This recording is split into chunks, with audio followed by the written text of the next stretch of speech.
अस्सलामु अलैकुम वरहमतुल्लाहि तआला वबरकातुह।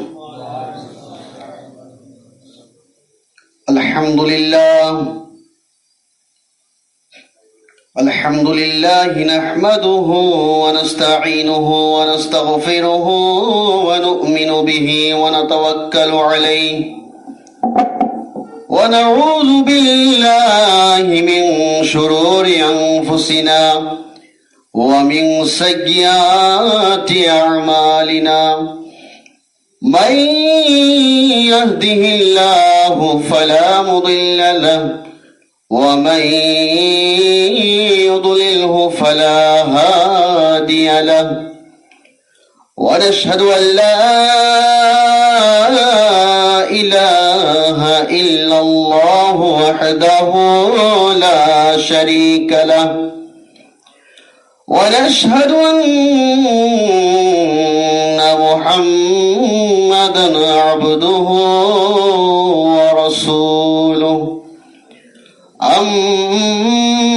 أما بعد فأعوذ بالله من الشيطان الرجيم بسم الله الرحمن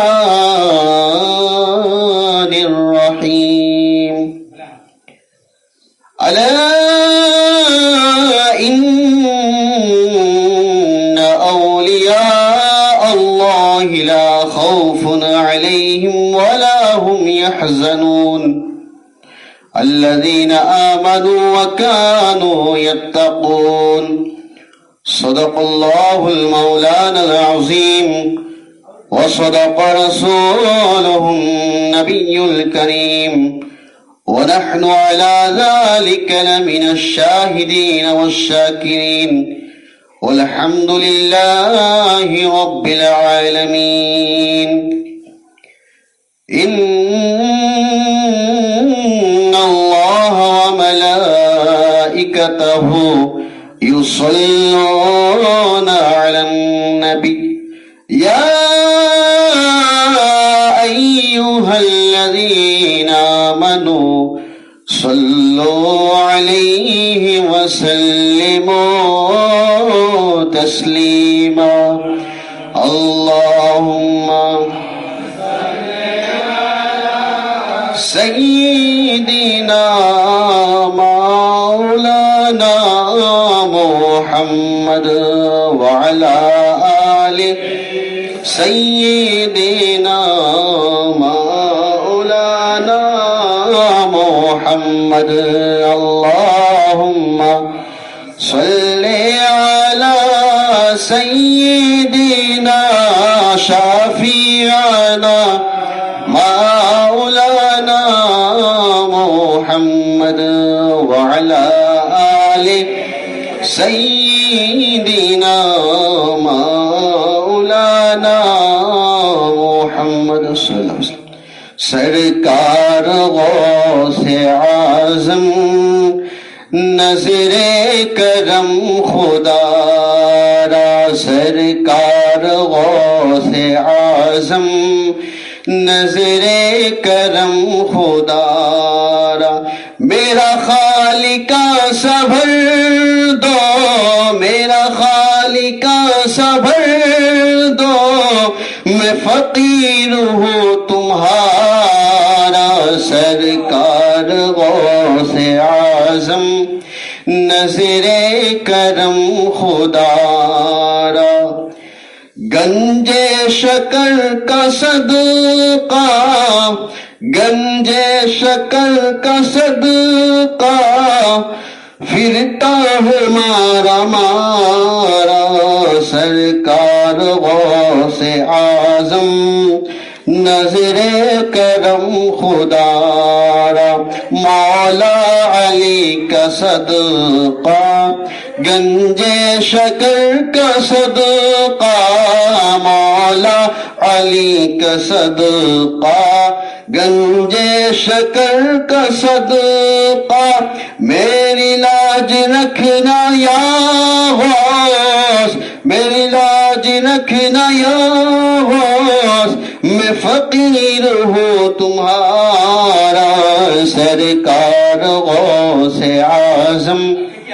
नजरे करम खुदारा झोली को मेरी भर दो वरना कहेगी दुनिया झोली को मेरी भर दो वरना कहेगी दुनिया ऐसे सखी का मंगता ऐसे सखी का मंगता फिरता है मारा मारा सरकार गौसे आजम नजरे करम खुदारा बलगल उला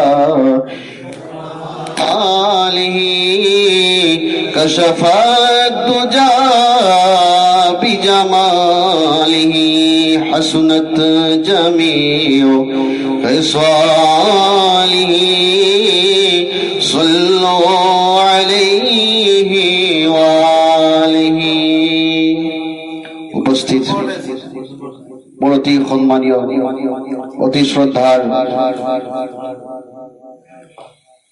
मुफ्ती मौलाना मोहम्मद ताज नूर अली कादी रेजवी मंजरी साहेब लगते उपस्थित थका मोर अति श्रद्धार अति सम्मानीय उलामा इकराम तथा हुफ्फाज इकराम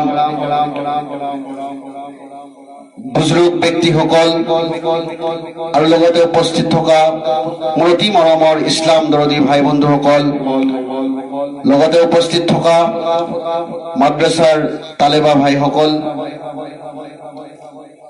আল্লাহ ৰব্বুল আলামিনৰ বাৰগাহত বেশুমাৰ শুকৰিয়া কিয়নো আল্লাহ ৰব্বুল আলামিনে আজি আমাক এই পবিত্ৰ নুৰানী মেহফিলত বহিবৰ কাৰণে তৌফিক দিছে সকলোকে আলহামদুলিল্লাহ। দুনিয়াৰ সকলো ব্যস্ততাক নেওচি আমি হাজাৰ ব্যস্ততা থকাৰ পিছতো আজিৰ এই নুৰানী মজলিছত য'ত নেকি আল্লাহ আল্লাহৰ ৰসুল সাল্লাল্লাহু আলাইহি ওয়াসাল্লামৰ জিক্ৰ আসগাৰ য'ত হ'ব এই পবিত্ৰ মেহফিলত আল্লাহ ৰব্বুল আলামিনে আজি আমাক বহিবৰ কাৰণে তৌফিক দিছে কিয়নো আপোনাৰ মোৰ দৰে পৃথিৱীত বহুতো ব্যক্তি আছে যিয়ে নেকি ৰাস্তাই ঘাটে বাটে পথে হয়তো নিজৰ সময় অতিবাহিত কৰি আছে কিন্তু আল্লাহ ৰব্বুল আলামিনে আমাক কি কৰিছে এই পবিত্ৰ মেহফিলত বহিবৰ কাৰণে তৌফিক দিছে।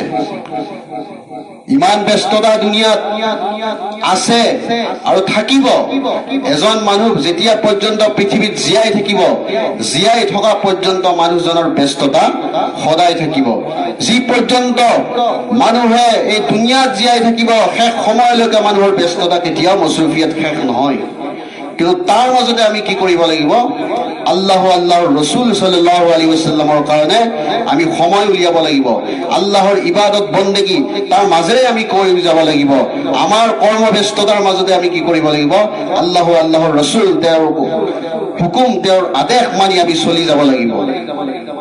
আৰু আজিৰ এই পবিত্ৰ মিলাদ মেহফিলখন অনুষ্ঠিত কৰাৰ উদ্দেশ্য নিশ্চয় আপোনালোকে সকলোৱে অৱগত কিয়নো বিশ্ববিখ্যাত আল্লাহৰ ওলিয়ে কামিল হযৰত শেখ মহিউদ্দিন আব্দুল কাদিৰ জিলানী বাগদাদী ৰাদিয়াল্লাহু তাআলা আনহুৰ তেখেতৰ কাৰণে আজিৰ এই পবিত্ৰ মিলাদ শৰীফখন অনুষ্ঠিত কৰা হৈছে। আলহামদুলিল্লাহ মই গুনাহগাৰো আপোনালোকৰ মাজত অংশগ্ৰহণ কৰিবই পাই কেনে নথৈ আনন্দিত হৈছো আল্লাহৰ শুকৰিয়া আদায় কৰিছো। মোৰ ইছলাম দৰদী ভাই বন্ধুসকল আল্লাহ ৰব্বুল আলামিনে এই পৃথিৱীত এনেকুৱা এটি জামাতক সৃষ্টি কৰিছে যিটো জামাতক নেকি আউলিয়াই কেৰামৰ জামাত বুলি কোৱা হয় আৰু সেই জামাতটো পৰহেজগাৰ মুত্তাকিৰ জামাত যি জামাতে নেকি আল্লাহৰ নৈকট্য লাভ কৰিছে যিসকল আউলিয়া ইকৰাম আছে তেওঁলোকে আল্লাহৰ খাস হৈছে মুকৰ্ৰব বান্দা হৈছে আল্লাহৰ কুৰব তেওঁলোকে হাসিল কৰিছে আল্লাহৰ তেওঁলোক ওচৰীয়া হৈছে আৰু কোনোবা যদি আল্লাহৰ ওলি হ'ব লাগে আল্লাহৰ যদি ওলি এজন ব্যক্তি হ'ব তেন্তে সেইজন ব্যক্তি পৰহেজগাৰ হ'ব লাগিব মুত্তাকি হোৱাটো সেইজন ব্যক্তিৰ প্ৰয়োজন আছে। আল্লাহ ৰব্বুল আলামিনে বহুতো আউলিয়া ইকৰামক দুনিয়ালৈ প্ৰেৰণ কৰিছে, কিন্তু সকলো আউলিয়া ইকৰামক আমি নাম শুনিছো বা তেওঁলোকৰ বিষয়ে পঢ়িছো, গম পাইছো যে আউলিয়া ইকৰামসকল আল্লাহৰ প্যাৰা নেক বান্দা আছিল। সুবহানাল্লাহ। যিয়ে নেকি নিজৰ প্ৰত্যেকটো সময়, নিজৰ জীৱনৰ প্ৰত্যেকটো ছেকেণ্ড, প্ৰত্যেকটো মিনিট, প্ৰত্যেকটো ঘণ্টা আল্লাহ ৰসুলৰ কাৰণে তেওঁ কোৰবান কৰি দিছে, সেই জামাতেই হৈছে আউলিয়া ইকৰামৰ জামাত। মই আপোনালোকৰ সন্মুখত পবিত্ৰ কোৰাণ শৰীফৰ 11 নম্বৰ পাৰাৰ পৰা এতিয়া আয়াতে কাৰিমা তিলাৱত কৰিছো। আল্লাহ ৰব্বুল আলামিনে ফৰমায়, আলা ইন্না আউলিয়া আল্লাহি লা খাউফুন আলাইহিম ওয়া লা হুম ইয়াহজানুন। আল্লাহ ৰব্বুল আলামিনে কৈছে, আলা খবৰদাৰ, হুঁচিয়াৰ, বেশক আল্লাহৰ ওলি সকলৰ, আউলিয়া ইকৰাম সকলৰ তেওঁলোকৰ দুনিয়াতো কোনো ভয় নাই, কোনো চিন্তা নাই, আখিৰাততো তেওঁলোকৰ কোনো ভয় নাই, কোনো চিন্তা নাই। সুবহানাল্লাহ। যি জামাত নেকি আল্লাহ ৰব্বুল আলামিনে সৃষ্টি কৰিছে, আউলিয়া ইকৰামৰ জামাত, যিসকল নেকি আল্লাহৰ খাস ওলি হৈছে, তেওঁলোকৰ দুনিয়াতো কোনো ভয় নাই, তেওঁলোকৰ আখিৰাততো কোনো ভয় নাই। আল্লাহৰ তেওঁলোকে কুৰব হাসিল কৰিছে, আল্লাহৰ নৈকট্য তেওঁলোকে লাভ কৰিছে। আল্লাহৰ নবী সাল্লাল্লাহু আলাইহি ওয়াসাল্লামে ফৰমায় যে আল্লাহৰ ওলি সেইজন যাক দেখিলে নাকি আল্লাহ ৰব্বুল আলামিনৰ কথা মনত পড়ে, যাক দেখিলে আল্লাহর স্মরণ হয়, সেই সকলের হইছে আল্লাহর ওলি। আল্লাহ নবী মুস্তাফা সাল্লাল্লাহু আলাইহি ওয়াসাল্লামে ওলি বলি পরিচয় কৰাই দি থৈ গৈছে যে কোন সকল আল্লাহর ওলি হ'ব, যাক দেখিলে নাকি আল্লাহর কথা মনত পড়ে, আল্লাহর রসুলের কথা মনত পড়ে, সেই সকলে হইছে আল্লাহর ওলি। ভাই মুসলমান, হাদিসে কুদসিত আহিছে, আল্লাহ রাব্বুল আলামিনে ফরমায়, মান আদালি ওয়ালিয়ান ফাকাদ আযানতুহু বিল হারব। যিজন ব্যক্তিয়ে নাকি আল্লাহর ওলিৰ লগত দুশ্মনী কৰিলে, শত্ৰুতা কৰিলে, আল্লাহ ৰাব্বুল আলামিনে সেইজন ব্যক্তিৰ বিৰুদ্ধে কি কৰিছে? যুদ্ধৰ এলান কৰি দিছে। আপোনাৰ ক্ষমতা আছে নেকি আল্লাহৰ বিৰুদ্ধে, আল্লাহৰ লগত আপুনি যুদ্ধ কৰিব পাৰিব নেকি? নোৱাৰে। যিয়ে নেকি আল্লাহৰ ওলিৰ দুশ্মনী কৰিব, আল্লাহৰ ওলিৰ বিৰোধিতা কৰিব, সেই সকল ব্যক্তিৰ সৈতে আল্লাহৰ ওপৰত কি কৰিছে? যুদ্ধৰ এলান কৰিছে। গতিকে আমি কি কৰিব লাগিব? আল্লাহৰ ওলি সকলৰ লগত, আল্লাহৰ নেক বান্দাসকলক আমি মহব্বত কৰিব লাগিব, তেওঁলোকক শ্ৰদ্ধা কৰিব লাগিব। প্ৰিয় মুছলমান, সেই আউলিয়া ইকৰাম সকলৰ মাজতে এজন হৈছে আউলিয়াৰ সৰ্দাৰ, এজন হৈছে যাক নেকি আমি গৌসুস সামদানি, মেহবুবে সুবহানি, কুতুবে রব্বানি, শেখ মুহিউদ্দিন আব্দুল কাদির জিলানি গিলানি বাগদাদি রাদিয়াল্লাহু তাআলা আনহু বুলি আমি জানো। এজন আল্লাহৰ ওলিয়ে কামিল, যাক নেকি গোটেই বিশ্বৰ যিমান আউলিয়া ইকৰাম আছে, গোটেই আউলিয়া ইকৰাম সকলৰ সৰ্দাৰ হৈছে হযৰত গৌসে পাক ৰাদিয়াল্লাহু তাআলা আনহু। পৃথিৱীত যিমান সকল আউলিয়া ইকৰাম আহিছে, আৰু ইনশাআল্লাহ কিয়ামত পৰ্যন্ত আউলিয়া ইকৰামৰ সিলসিলা জাৰি থাকিব, কিন্তু যি শান নেকি হুজুর গৌসে পাকক আল্লাহ রাব্বুল আলামিনে দিছে, যি মর্যাদা হুজুর গৌসে পাক রাদিয়াল্লাহু তাআলা আনহু আল্লাহ রাব্বুল আলামিনে দিছে, যি সম্মান দিছে, যি দরজা আল্লাহ রাব্বুল আলামিনে বরপিন দস্তগীর শেখ মুহিউদ্দিন আব্দুল কাদির জিলানী রাদিয়াল্লাহু তাআলা দিছে, তেনেকুৱা শান, তেনেকুৱা মৰ্যাদা আজি পৰ্যন্ত কোনো ওলিয়ে লাভ কৰা নাই। সেইজনেই হৈছে বৰপিন দস্তগীৰ শেখ মুহিউদ্দিন আব্দুল কাদিৰ জিলানী ৰাদিয়াল্লাহু তাআলা আনহু। আৰু হুজুর গৌসে পাক রাদিয়াল্লাহু তাআলা আনহু ফরমায়, কদমি হাজি আলা রকাবতি কুল্লি ওয়ালিকিল্লাহ। হুজুর বরপিন দস্তগীর আব্দুল কাদির জিলানী রাদিয়াল্লাহু তাআলা কৈছে যে মোৰ কদম মুবাৰক সকলো আউলিয়া ইকৰামৰ তেওঁলোকৰ গৰ্দনৰ ওপৰত। সুবহানাল্লাহ। যিজন ওলিৰ নেকি কদম, তেখেতৰ কদম মুবাৰক সকলো ওলিৰ গৰ্দনৰ ওপৰত হ'ব পাৰে, গতিকে সেইজন আউলিয়া কেনেকুৱা হ'ব লাগে ভাই মুছলমান, চিন্তা কৰি চাওক। হুজুৰ গৌসে পাক ৰাদিয়াল্লাহু তাআলা আনহু, তেখেতৰ নাম আছে আব্দুল কাদিৰ জিলানী ৰাদিয়াল্লাহু তাআলা আনহু। হুজুৰ গৌসে পাক ৰাদিয়াল্লাহু তাআলা আনহুৰ জন্ম হৈছিল ইৰাণৰ এখন চহৰ গিলান নামৰ এখন ঠাইত তেখেতৰ জন্ম হৈছিল। আৰু হুজুৰ গৌসে পাক ৰাদিয়াল্লাহু তাআলাৰ জন্ম 470 হিজৰীত হৈছিল, আৰু তেখেত দুনিয়াৰ পৰা বিশাল হৈছিল, ইন্তেকাল হৈছিল 561 হিজৰীত 11 ৰবিউল আখিৰ দিনাখন তেখেত দুনিয়াৰ পৰা, অৰ্থাৎ আজিৰ দিনটোত তেখেতে কি হৈছিল? দুনিয়াৰ পৰা তেখেত বিশাল হৈছিল 11 সেইকাৰণে আমি কি কৰোঁ সকলো 11 শৰীফ আমি পালন কৰোঁ 11 শৰীফ আমি পালন কৰোঁ এই দিনটোত কি হৈছিল হুজুৰ গৌছে পাক ৰাদিয়াল্লাহু তাআলা আনহু দুনিয়াৰ পৰা তেখেত বিশাল হৈছিল আৰু হুজুৰ গৌছে পাক ৰাদিয়াল্লাহু তাআলা তেখেত দুনিয়াত 91 বছৰ তেখেত জীৱিত আছিল তেখেতৰ লকব হৈছে মহিউদ্দিন মেহবুবে সুবহানী পীৰানে পীৰ দস্তগী এইবিলাক হৈছে তেখেতৰ উপাধি তেখেতৰ লকব তেখেতৰ টাইটেল যেতিয়া তেখেতৰ নাম লিখা যায় এইবিলাক উপাধি তেখেতৰ নামত লিখা যায় নামৰ সন্মুখত আৰু হুজুৰ গৌছে পাক ৰাদিয়াল্লাহু তেখেতৰ আব্বাৰ নাম আছিল হযৰত আবু সালেহ মুসা জঙ্গি তেখেতৰ আম্মাৰ নাম আছিল উম্মুল খাইৰ ফাতিমা আপোনালোকে সকলোৱে শুনিছে হুজুৰ গৌছে পাক ৰাদিয়াল্লাহু তাআলাৰ আব্বাৰ বিষয়ে আপোনালোকে সকলোৱে শুনিছে সকলোৱে গম পায় যে কেনেকুৱা এজন পৰহেজগাৰ মুত্তাকি ব্যক্তি আছিল যেতিয়া নেকি গৌছে পাক ৰাদিয়াল্লাহু তাআলাৰ আব্বা হযৰত আবু সালেহ মুসা জঙ্গি সেই সময়ত তেখেত জোৱান অৱস্থা তেখেত অবিবাহিত বিবাহ হোৱা নাই তেখেতে ৰমজান মাহত এদিন এখন গৈ আছে গৈ থকা অৱস্থাত যেতিয়া নেকি এটা নদীৰ ওচৰ পালে সেই নদীত এটা তেখেতে আপেল পালে আৰু সেই আপেলটো তেখেতে উঠাই লৈ কেনে যেতিয়া তেখেতে ৰমজান শৰীফৰ ৰোজা ৰাখিছে আৰু গধূলি যেতিয়া ইফতাৰৰ সময় হৈছে ইফতাৰৰ সময়ত তেখেতে সেই আপেলটো লৈ তেখেতে ইফতাৰ কৰিছে কিন্তু তাৰপিছত তেখেতে চিন্তা কৰিলে যে মই এই আপেলটো যেটো নদীত আহিছিল যে এই আপেলটো আপোনাক নিশ্চয় সকলোৱে এই ওয়াকিয়াটোৰ বিষয়ে অৱগত জানে বা শুনিছে বহুত আলিম উলামা ইকৰামৰ পৰা তথাপি মই আপোনালোকক এবাৰ জাননশি কৰি দিছো আপোনাক মনত পেলাই দিছো যে যেতিয়া তেখেতে ভাবিলে যে যেটো আপেল মই নেকি নদীত পালো এই আপেলটো বা কাৰ আছিল মই কাৰ আজি আপেল খালো মই যে ইফতাৰ কৰিলো এই আপেল এই ফলটো কাৰ আছিল তেখেতে চিন্তা কৰে কাৰণ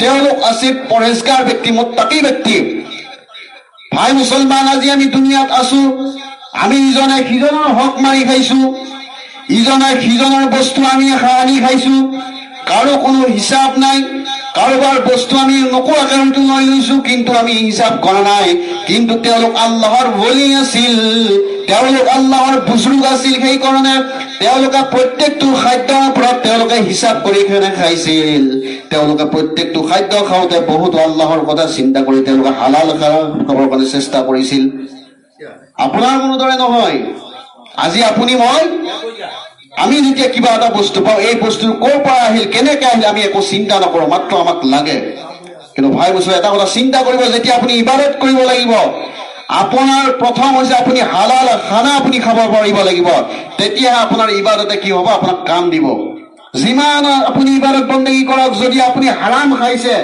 তেনেহলে আপোনাৰ ইবাদত বন্দেগী আপোনাৰ কোনো কাম নিদিব আপুনি হালাল খাবৰ কাৰণে চেষ্টা কৰিব লাগিব তেতিয়া হুজুৰ গৌছে পাক ৰাদিয়াল্লাহু তাআলা তেখেতৰ আব্বাজান হযৰত আবু সালেহ মুসা জঙ্গিয়ে যেতিয়া নেকি সেই আপেলটো পাই বিচাৰি গ'ল সেই বাগানখন বিচাৰি গ'ল য'ত নেকি য'ৰ পৰা নেকি আপেলটো নদীত পৰিছে নদীৰ পাৰে পাৰে তেখেত গৈ আছে গৈ দেখা পালে যে এখন ধুনীয়া বাগান আছে আৰু সেই বাগানখনৰ গৈ কেনে মালিকক লগ কৰিলে সুধিলে যে হুজুৰ এই বাগানখনৰ পৰা হয়তো এটা আপেল পৰিছিল নদীত আৰু সেই আপেলটো গৈ থকা অৱস্থাত মই পালো মই খাই কেনে ইফতাৰ কৰিলো কিন্তু আপোনাৰ অনুমতি অবিহনে আপোনাক নজনোৱাকৈ মই সেই আপেলটো খাইছো গতিকে হুজুৰ আপুনি কওক ইয়াৰ বিনিময় মই আপোনাক কি দিব লাগিব তেতিয়া সেই বাগানৰ মালিকজনে ক'লে যে তুমি একো কৰিব নালাগে কিন্তু তুমি 10 বছৰ মোৰ এই বাগানত খিদমত কৰিবলৈ তুমি গোলামী কৰিব লাগিব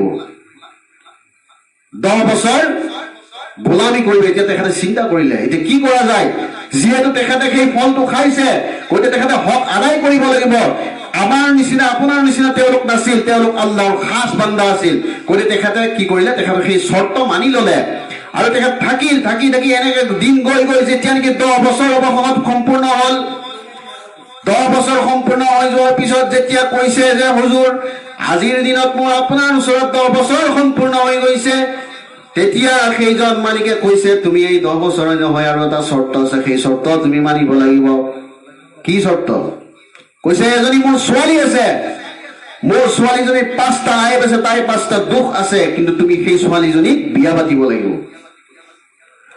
মোৰ ছোৱালীজনী তাই বোবা তাই কথা ক'ব নোৱাৰে মোৰ যিজনী ছোৱালী আছে তাই কাণে নুশুনে তাই কলা মোৰ যিজনী ছোৱালী আছে তাই চকুৰে নেদেখা, তাই অন্ধ, সেই ছোৱালীজনী তুমি বিয়া পাতিব লাগিব।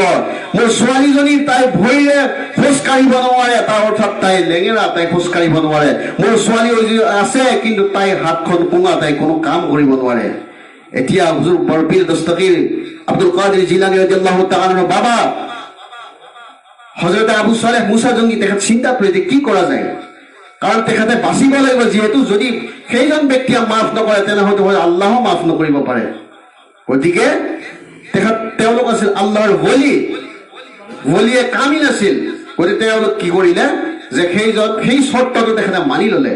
যেতিয়া নেকি নিকাহ হৈ গ'ল, নিকাহ সম্পূৰ্ণ হৈ যোৱাৰ পিছত যেতিয়া নেকি সেই কোঠাটোত গ'ল, য'ত যিটো কোঠাত নেকি সেই ছোৱালীজনী বহি আছে, সেই কোঠাত গৈ দেখা পালে যে এটা সুন্দৰ পৰিৱেশ, ৰৌনক হৈ আছে, উজ্জ্বল হৈ আছে, আৰু গৈ কেনে ভাবিলে নিশ্চয় এইজনী ছোৱালী হয়তো নহ'ব পাৰে, মই ভুলতে ইয়াতে আহিছো।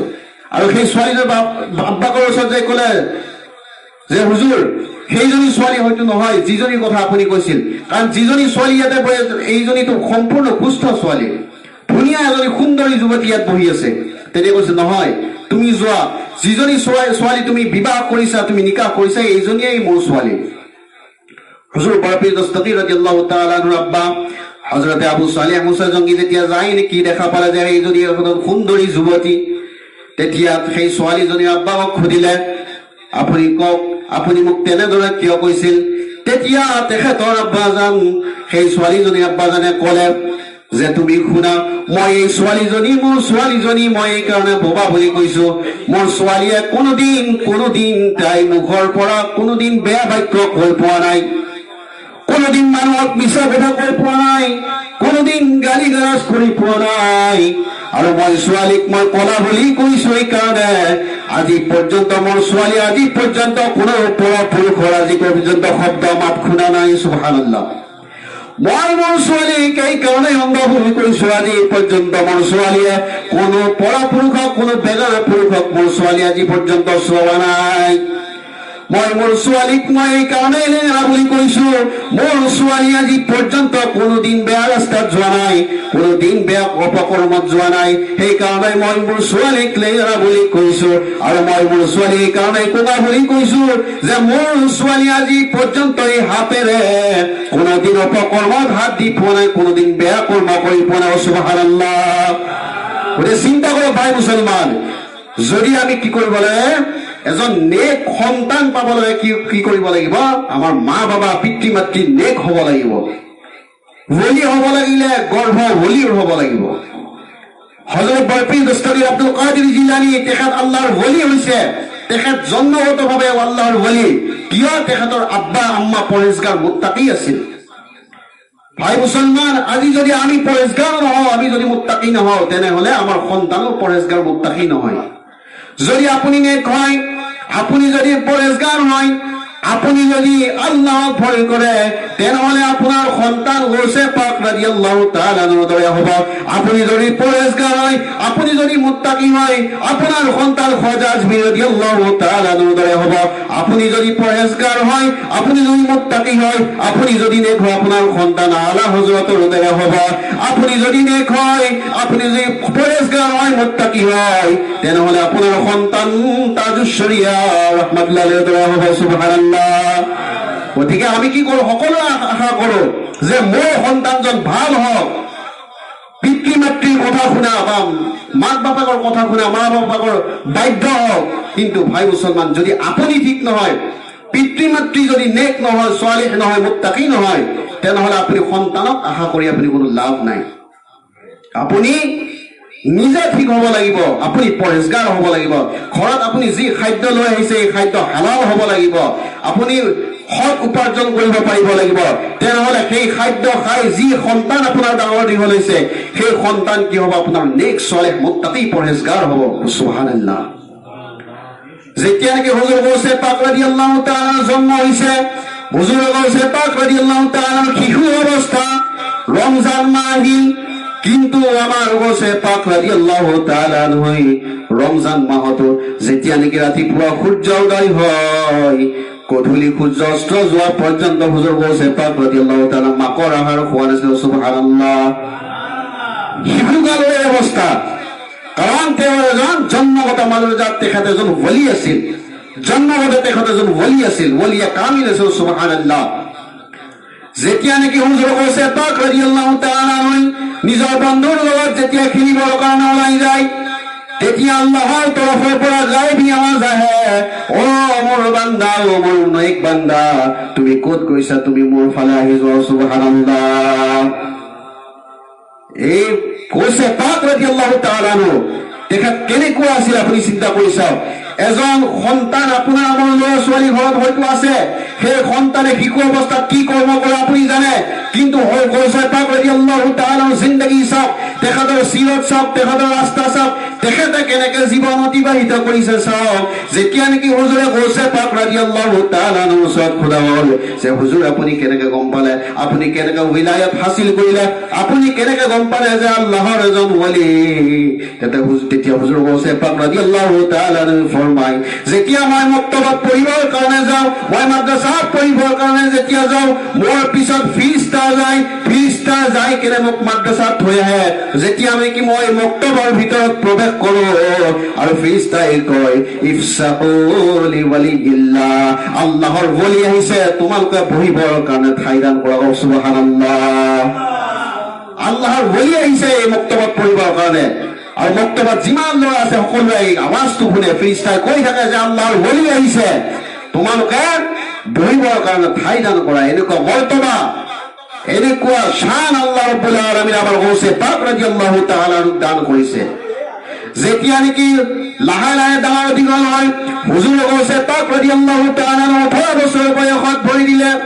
যেতিয়া নেকি গৌছে পাক ৰাদিয়াল্লাহু তাআলা 18 বছৰ বয়স হ'ল, তেতিয়া তেখেতে চিন্তা কৰিলে যে মই এতিয়া নিজৰ চহৰ এৰি মই এতিয়া বাগদাদ শৰীফত পঢ়িবৰ কাৰণে যাব লাগে, বাগদাদ শৰীফত পঢ়িবৰ কাৰণে যাব লাগে। হুজুৰ গৌছে পাক ৰাদিয়াল্লাহু তাআলা তেখেত 7 বছৰ বয়সত পবিত্ৰ কোৰআন শৰীফৰ হাফিজ হৈছিল। সুবহানাল্লাহ। 7 বছৰ বয়সত আপোনাৰ মোৰ ল'ৰা ছোৱালীয়ে কি কৰি থাকে? খেলা ধূলা কৰি সময় অতিবাহিত। কিন্তু সেই সময়তে হুজুৰ গৌছে পাক ৰাদিয়াল্লাহু তাআলা হৈ তেখেতে 7 বছৰ বয়সত তেখেতে কোৰআন শৰীফ, পবিত্ৰ কোৰআন শৰীফ হিফজ কৰিছিল। যেতিয়া নেকি হুজুৰ গৌছে পাক ৰাদিয়াল্লাহু তাআলা বাগদাদ শৰীফত পঢ়িব যাবৰ কাৰণে নিজৰ আম্মাৰ ওচৰত কয়, আম্মি যান, মই পঢ়িবৰ কাৰণে, উচ্চ শিক্ষা লাভ কৰিবৰ কাৰণে, দীনী তালিমৰ কাৰণে বাগদাদ শৰীফত যাব বিচাৰিছো। তেতিয়া গৌছে পাক ৰাদিয়াল্লাহু তাআলা আম্মাজান উম্মুল খাইৰ ফাতিমাই তেখেতে কিছু চিন্তা কৰিলে। চিন্তা কৰি কেনে ক'লে যে মোৰ বাচাই, মোৰ সন্তান, মোৰ মহব্বতৰ সন্তান, তোমাক মই মোৰ পৰা বিচ্ছেদ কৰিব পাৰিম, তোমাক মই আঁতৰাই ৰাখিব পাৰিম, কিন্তু মই ধৈৰ্য ধৰিম। কিন্তু তুমি শিক্ষাৰ পৰা দূৰ হৈ থকাটো, তুমি ইলমৰ পৰা দূৰ হৈ থকাটো, তুমি ইছলামিক জ্ঞানৰ পৰা দূৰ হৈ থকাটো, তুমি তালিমৰ পৰা দূৰ হৈ থকাটো মই কেতিয়াও সহ্য নকৰো। সুবহানাল্লাহ। তোমাৰ মহব্বত মই কোৰবান কৰিম শিক্ষাৰ কাৰণে, পঢ়াৰ কাৰণে। আজি আমাৰ কাকা এওঁলোক মুফতি সাহেব এওঁলোক আছে, এওঁলোকে এদিনাখন বেৰেলী শৰীফত উত্তৰ প্ৰদেশত পঢ়িব গৈছিল, আমিও গৈছিলো। এওঁলোকেও গম পায়, আমিও গম পাওঁ যে যাবৰ সময়ত কিমান বেয়া লাগে, নিজৰ মা বাবাক যেতিয়া এৰি থৈ যাব লাগে, সেই সময়তো মা বাবাক সান্তনা দি যাব লাগে।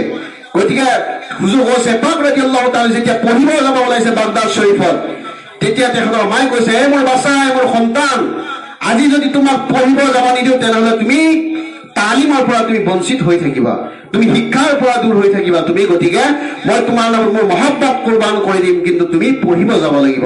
আৰু তেখেতৰ আম্মাই কি কৰিলে, লগত কৈছিল যে তোমাৰ আব্বাই দিয়া 80 দিনাৰ মোৰ লগত আছে, তাৰ 40 দিনাৰ মই তোমাক দিওঁ, তুমি লৈ যোৱা আৰু তুমি কি কৰা, বাগদাদত তুমি পঢ়া শুনা কৰা। আৰু যেতিয়া নেকি হুজুৰ বাপিৰ দস্তগীৰ ৰাদিয়াল্লাহু তাআলা বাগদাদ শৰীফত পঢ়িবৰ কাৰণে নিজৰ আম্মাই 40 দিনাৰ লগত দিলে।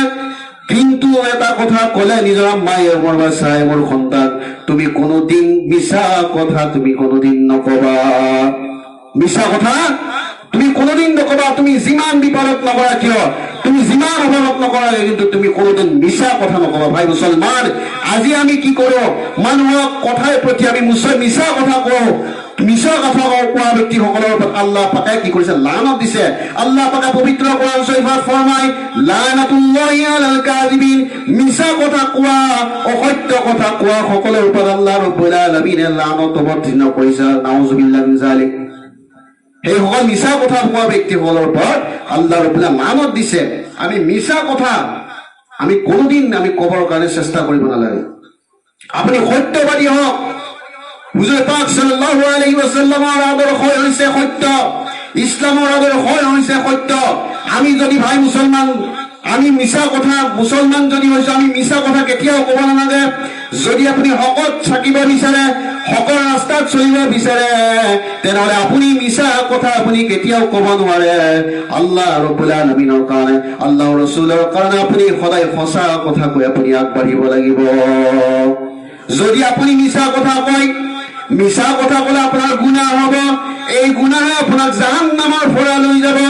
যদি আপুনি সঁচা কথা কয়, সেই সঁচা কথা আপোনাৰ নেকি লৈ পৰিৱৰ্তন হ'ব আৰু সেই নেকি আপোনাক এদিন এখন জান্নাতলৈ লৈ যাব।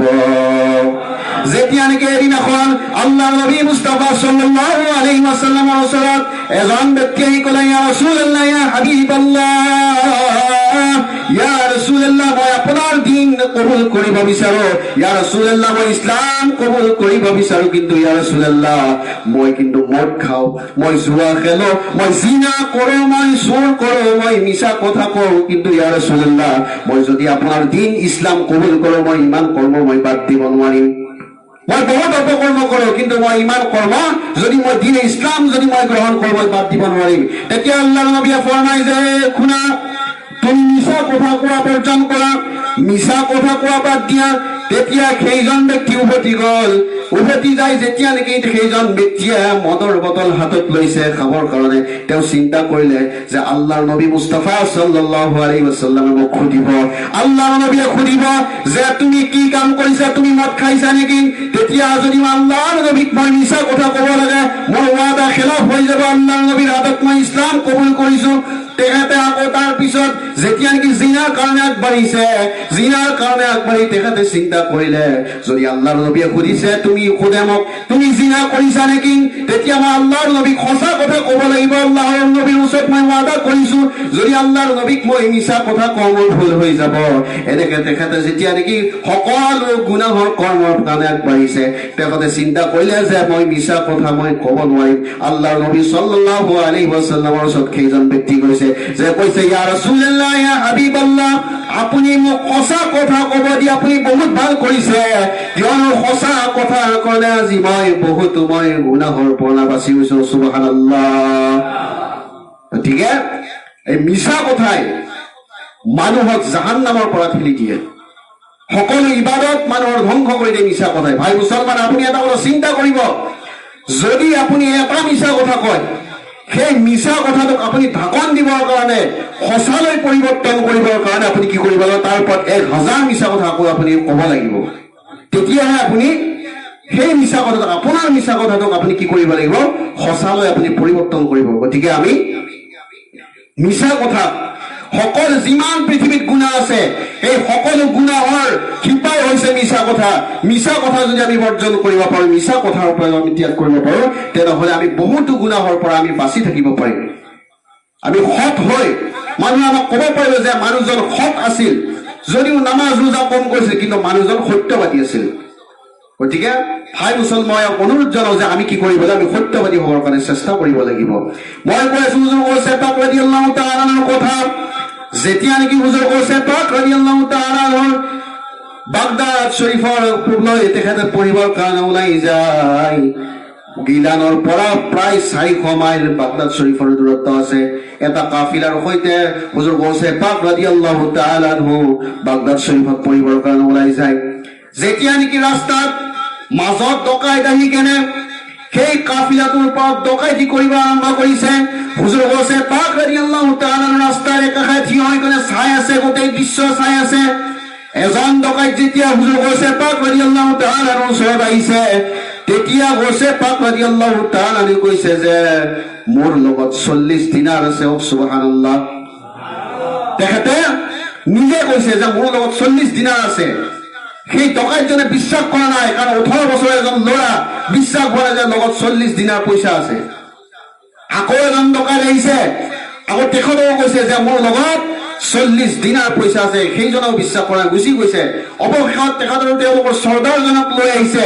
লৈ আহি কৰি যেতিয়া সুধিছে যে সন্তান তুমি কোৱা তোমাৰ লগত পইচা আছিল, তেতিয়া কৈছে যে হয়, মোক মোৰ আম্মাই 40 দিনাৰ দি পঠাই, মোৰ লগত 40 দিনাৰ। তেতিয়া তেখেতে কি কৰিলে, নিজৰ পইচাখিনি ওলাই কেনে চৰ্দাৰজনৰ হাতত দিলে। আৰু সেই চৰ্দাৰজনে সুধিলে আমি ইমান ডকাইত কৰিছো, ইমান টাকা দিছো, কিন্তু কোনেও সঁচা কথা নকয়, নিজৰ লগত পইচা থাকিলেও নাই বুলি কয়। তুমি কিয় আমাক সঁচা কথা কলা, তুমি কব লাগিব। তেতিয়া সন্তানজনে কলা, অ ভাই শুনা, মই যেতিয়া পঢ়িবৰ কাৰণে ওলাই আহিছো, মোৰ আম্মি জানে মোক নচিহত কৰিছে, মোক নচিহত দিছে যে তুমি কেতিয়াও মিছা কথা নকবা। গতিকে মই আম্মাৰ কথা মানি, মই আম্মি জানাৰ কথা ৰাখি মই আপোনাক সঁচা কথা কৈ 40 দিনা আপোনাৰ হাতত দিছো। তেতিয়া সেই চৰ্দাৰজনে চিন্তা কৰিলে, যদি এজন সন্তানে নিজৰ মাৰ কথা অমান্য নকৰি আমাক সঁচা কথা কব পাৰে, তেনেহলে আমিতো কিমান আল্লাহৰ নাফৰমানি কৰি আছো। আল্লাহৰ হুকুম, আল্লাহৰ আদেশ আমি মানা নাই, আল্লাহৰ হুকুম আমি মানি চলা নাই, দুনিয়াত আল্লাহৰ আদেশ আমি মানি চলা নাই। আৰু লগে লগে সেইজন চৰ্দাৰ সৈতে যিমান সকল ডকাইত আছিল, সেইজন গৌছে পাক ৰাদিয়াল্লাহু তাআলা তেখেতৰ দস্তে পাকত তেখেতৰ হাতত হাত দি তওবা কৰি মুছলমান হৈ গ'ল। সুবহানাল্লাহ, আল্লাহু আকবাৰ, ইয়া ৰাসূলুল্লাহ, ইয়া ৰাসূলুল্লাহ, জিন্দাবাদ, জিন্দাবাদ, জিন্দাবাদ, আল্লাহু আকবাৰ। ভাই মুসলমান, আৰু হুজুৰ গৌছে পাক ৰাদিয়াল্লাহু তাআলা ফৰমায় যে মোৰ হাতত মুৰিদ হোৱা সেই সকল ব্যক্তিয়ে প্ৰথম আছিল, যেতিয়া নেকি মই পঢ়িব গৈছিলো, সেই কেইজন ব্যক্তিয়ে কি কৰিছিল, সৰ্বপ্ৰথম মোৰ হাতত হুজুৰ গৌছে পাক ৰাদিয়াল্লাহু তাআলা দস্তে পাকত হাত দি কিনে তেওঁলোকে কি কৰিছিল, মুৰিদ হৈছিল। সকলোৱে কৈছো আল্লাহুম্মা সাল্লি আলা সাইয়্যিদিনা মাওলানা মুহাম্মদ ওয়া আলা আলি সাইয়্যিদিনা মাওলানা মুহাম্মদ। আল্লাহুম্মা সাল্লি আলা সাইয়্যিদিনা মাওলানা মুহাম্মদ ওয়া আলা আলি সাইয়্যিদিনা মাওলানা মুহাম্মদ সাল্লাল্লাহু আলাইহি ওয়াসাল্লাম। মই কৈছো হুজুৰ গৌছে পাক ৰাদিয়াল্লাহু তাআলাৰ কথা। তেখেতৰ এটা কেৰামতৰ বিষয়ে মই কৈছো। তেখেতৰতো হাজাৰ কাৰামত আছে, কিন্তু তাৰ ভিতৰত মই এটা কৈছো। এদিনাখন হুজুৰ গৌছে পাক ৰাদিয়াল্লাহু তাআলা তেখেতৰ লগত কেইজনমান মুৰিদান লৈ কেনে তেখেত গৈ আছে ৰাস্তাৰে। দেখা পালে এজন মুছলমান আৰু এজন ইছাই, তেওঁলোকৰ মাজত খণ্ড যুদ্ধ হৈছে, তেওঁলোকৰ মাজত কাজিয়া ফাসাদ হৈ আছে। তেতিয়া হুজুৰ গৌছে পাক ৰাদিয়াল্লাহু তাআলা যাই কেনে সুধিলে যে তোমালোকে কিয় কাজিয়া কৰি আছে, তোমালোকৰ মাজত কিয় বিশৃংখল হৈছে? তেতিয়া সেই মুছলমানজনে ক'লে যে হুজুৰ, এই ইছাইজনে কৈ আছে যে হজৰত ঈসা আলাইহিস সালাম তেখেত সৰ্বশ্ৰেষ্ঠ, তেখেতে উত্তম, আমাৰ নবী মুহাম্মদ ৰাসূলুল্লাহ সাল্লাল্লাহু আলাইহি ওয়াসাল্লামতকৈ তেখেতক উত্তম বুলি কৈ আছে। মই কৈ আছো নহয় যে মুহাম্মদ ৰাসূলুল্লাহ সাল্লাল্লাহু আলাইহি ওয়াসাল্লাম উত্তম। ইয়াক লৈ আমাৰ মাজত কি হৈছে, বিবাদৰ সৃষ্টি হৈছে। তেতিয়া হুজুৰ গৌছে পাক ৰাদিয়াল্লাহু তাআলা সুধিলে যে ইছাই তুমি কোৱা, তুমি যে হযৰত ঈসা আলাইহিস সালামক উত্তম বুলি কৈ আছা, সৰ্বশ্ৰেষ্ঠ বুলি কৈ আছা, তুমি কিহৰ ভিত্তিত কৈ আছা? তেতিয়া সেই ইছাইজনে ক'লে যে হযৰত ঈসা আলাইহিস সালামে মুৰ্দাক জীৱিত কৰিছিল, মুৰ্দাক জিন্দা কৰিছিল, মৃত ব্যক্তিক তেখেতে জীৱিত কৰিছিল, তাৰ ভিত্তিত মই কৈছো হযৰত ঈসা আলাইহিস সালাম উত্তম আছিল। তেতিয়া হুজুৰ গৌছে পাক ৰাদিয়াল্লাহু তাআলা ফৰমায়, এই ইছাই তুমি কোৱা, যদি মই কোনো মৃত ব্যক্তি, কোন মুৰ্দাক মই জীৱিত কৰি দেখাই, তুমি মোৰ হাতত ইছলাম কবুল কৰিব নাই, তুমি কোৱা। তেতিয়া সেই ইছাইজনে সেই চেলেঞ্জ মানি ললে, সেই প্ৰত্যাহ্বান তেখেতে কবুল কৰিলে। আৰু হযৰত ঈসা আলাইহিস সালামক যিজন ফলো কৰা সেইজন ইছাই আছিল। সেই ব্যক্তিজনে কি কৰিলে, হুজুৰ গৌছে পাক ৰাদিয়াল্লাহু তাআলা এখন কবৰস্থানত লৈ গ'ল, আৰু সেই কবৰস্থানত লৈ গৈ কেনে দেখাই দিলে, এটা কবৰ দেখাই দিলে যে গৌস পাক আব্দুল কাদিৰ তুমি কি কৰিব লাগে, এই কবৰটোত যিজন ব্যক্তি শুই আছে সেই ব্যক্তিজনক তুমি কি কৰিব, জীৱিত কৰিব লাগে। হাজাৰ হাজাৰ বছৰ আগতে এটা ইন্তেকাল হৈ যোৱা এটা কবৰ দেখাই দিছে, সেই কবৰটোৰ পৰা কি কৰিব লাগে, এজন ব্যক্তিক তুমি জীৱিত কৰি দেখাব লাগে। তেতিয়া হুজুৰ গৌছে পাক ৰাদিয়াল্লাহু তাআলা কৈছে যে শুনা, এই কবৰত যিজন ব্যক্তি শুই আছে সেইজন ব্যক্তি দুনিয়াত থকা অৱস্থাত গান বাজনা কৰিছিল, সেইজন ব্যক্তিয়ে দুনিয়াত থকা অৱস্থাত গান বাজনা কৰিছিল, আৰু মই যেতিয়া হুকুম কৰি সেইজন ব্যক্তিয়ে গান গাই কেনে উঠি আহিব।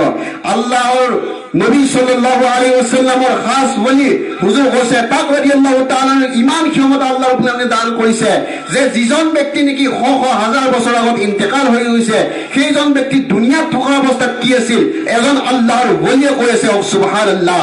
আৰু আল্লাহৰ সেইজন খাস ওলিয়ে হুকুম কৰিলে বিইজনিল্লাহ, হে বান্দা তুমি আল্লাহৰ হুকুমত জিন্দা হৈ যোৱা, লগে লগে সেইজন কবৰত শুই থকা ব্যক্তিয়ে তেখেত জীৱিত হৈ গ'ল। সুবহানাল্লাহ, আল্লাহু আকবাৰ, ইয়া ৰাসূলুল্লাহ, জিন্দাবাদ জিন্দাবাদ, আল্লাহু আকবাৰ।